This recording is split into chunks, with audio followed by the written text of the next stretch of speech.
आजाद भारत में उस समाज को प्रताड़ित किया जा रहा है जिसका इतिहास का हर पन्ना खून से रंगा हुआ मिलेगा।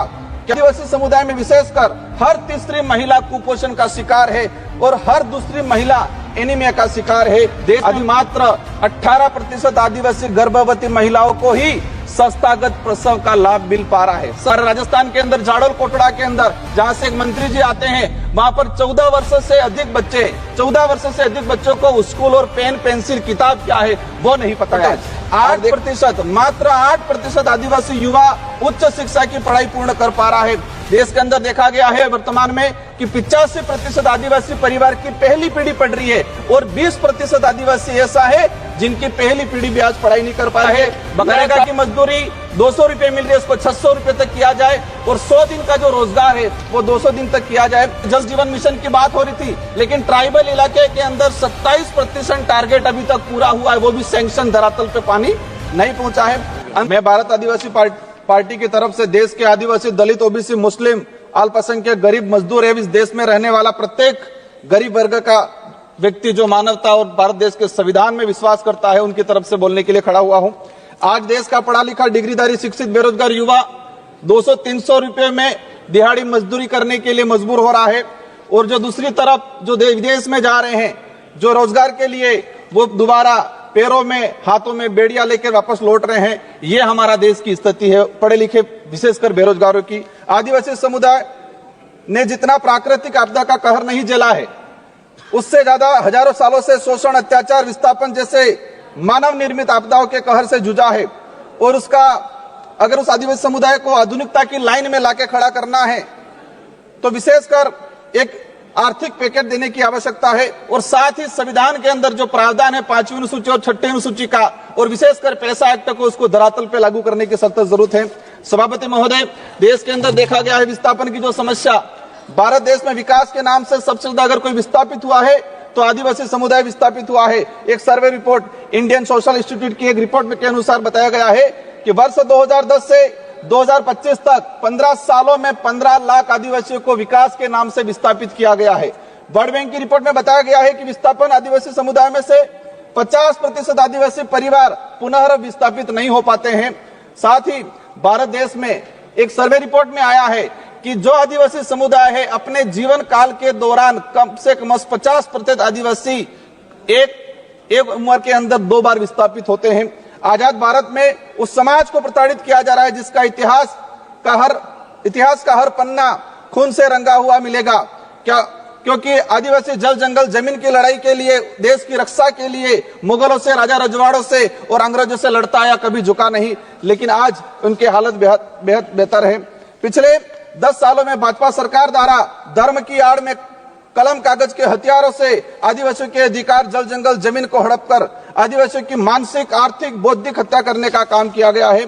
सभापति महोदय, आज बजट में सशक्त भारत बनाने की बात चल रही है, बनना चाहिए, हम भी चाहते हैं हमारा देश मजबूत बनना चाहिए, विश्व शक्ति बनना चाहिए, लेकिन स्थिति क्या है? हमारे देश का जो भविष्य कुपोषण की बेड़ियों में जकड़ा हुआ है। NFS 5 की रिपोर्ट बताती है कि आदिवासी बच्चों में 55% आदिवासी कुपोषित और उसमें भी 42% बच्चे गंभीर एनीमिया से पीड़ित है। और आज देखा गया इस बजट के अंदर कि कुपोषण को दूर करने के लिए कोई बजट का प्रावधान नहीं किया गया है। बेटी बचाओ बेटी पढ़ाओ का नारा लगा रहे हैं हमारे देश की महिलाओं के लिए। हम भी चाहते हैं कि मजबूत बने, सशक्त बने, लेकिन हकीकत क्या है? देश के अंदर देखा गया है कि आदिवासी समुदाय में विशेषकर हर तीसरी महिला कुपोषण का शिकार है और हर दूसरी महिला एनीमिया का शिकार है। आदिवासी बच्चों में शिशु मृत्यु दर राष्ट्रीय औसत से 30% अधिक है। 5 वर्षों से कम उम्र के आदिवासी बच्चों की मृत्यु का अनुपात राष्ट्रीय औसत से 61% अधिक है। माननीय सभापति महोदय, बाकी जो रहा, जो जीवन काल के अंदर देखा गया है, कभी माओवादियों के नाम से, कभी नक्सलवादियों के नाम से मारा जाता है। एट्रोसिटी में कई आदिवासियों को मारा गया। NSRC की एक रिपोर्ट बताती है कि वर्ष 2020 से 2025 मात्र 5 साल के अंदर 400 आदिवासी पुलिस मुठभेड़ में मारे गए हैं। आज मणिपुर का हत्याकांड, मणिपुर में देख लो, कई आदिवासियों को मारा गया है। छत्तीसगढ़, झारखंड का आम आदिवासी कभी उधर नक्सलवाद माओवादी की गोलियों के से कहीं के निशाने पे है, उधर पुलिस की गोलियों पे निशाने है। बीच में आम व्यक्ति जो है वो आज उसके साथ अत्याचार हो रहा है। हर दिन एक न एक व्यक्ति मारा गया है। आदिवासी दलित पिछड़ों को सशक्त बनाए बिना हमारे देश भारत देश को सशक्त भारत बनाने की कल्पना करना एक कोरा सपना रह जाएगा।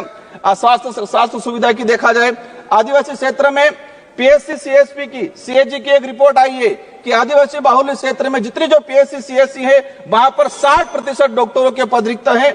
देश में मात्र 18% आदिवासी गर्भवती महिलाओं को ही संस्थागत प्रसव का लाभ मिल पा रहा है। संस्थागत प्रसव का सिर्फ मात्र 18%। सभापति महोदय 1 मिनट का रहा है। शिक्षा की बात करें, हमारे राजस्थान के अंदर झाड़ोल कोटड़ा के अंदर जहां से एक मंत्री जी आते हैं, वहां पर 14 वर्ष से अधिक बच्चों को स्कूल और पेन पेंसिल किताब क्या है वो नहीं पता है। आज देखा गया है यूनेस्को की एक रिपोर्ट में देश में 35% आदिवासी बच्चे ड्रॉप आउट हो रहे हैं और राष्ट्रीय औसत 12% है। 8%, मात्र 8% आदिवासी युवा उच्च शिक्षा की पढ़ाई पूर्ण कर पा रहा है। देश के अंदर देखा गया है वर्तमान में कि 85% आदिवासी परिवार की पहली पीढ़ी पढ़ रही है और 20% आदिवासी ऐसा है जिनकी पहली पीढ़ी भी आज पढ़ाई नहीं कर पा रही है। बकाया छात्रवृत्ति 2 साल से छात्रवृत्ति नहीं आ रही। हमारे राजस्थान के अंदर केंद्र से बजट रिलीज नहीं हुआ है। राष्ट्रीय विदेश छात्रवृत्ति योजना शुरू की 2013 के अंदर 20 बच्चे जा रहे थे आदिवासी समुदाय के, मैडम 1 मिनट का रहा है, और आज भी 20 बच्चे जा रहे। 2013 में हमारे देश से विदेश में 1,90,000 बच्चे पढ़ने जा रहे थे। आज 2024 के अंदर 13 लाख जा रहे हैं, लेकिन आदिवासियों के लिए वो 20 सीटें हैं, वही 20 सीटें आज तक वो बढ़ाई नहीं गई है। लास्ट में अंतिम में कहना चाहूंगा, नरेगा के अंदर इस बार देखा गया बजट कोई नहीं बढ़ा गया है। नरेगा की मजदूरी 200 रुपए मिल रही है, उसको 600 रुपए तक किया जाए और 100 दिन का जो रोजगार है वो 200 दिन तक किया जाए। साथ ही आंगनवाड़ी कार्यकर्ता से हर प्रकार की सर्वे करा जाते हैं, सेंट्रल गवर्नमेंट इसको हैंडओवर करे और आंगनवाड़ी कार्यकर्ता सहायिका को एक राजकीय कर्मचारी का दर्जा दिया जाए और उसको नियमित करके भुगतान किया जाए। जल जीवन मिशन की बात हो रही थी, लेकिन ट्राइबल इलाके के अंदर 27% टारगेट अभी तक पूरा हुआ है, वो भी सैंक्शन धरातल पे पानी नहीं पहुंचा है। अंत में कहना चाहूंगा, एक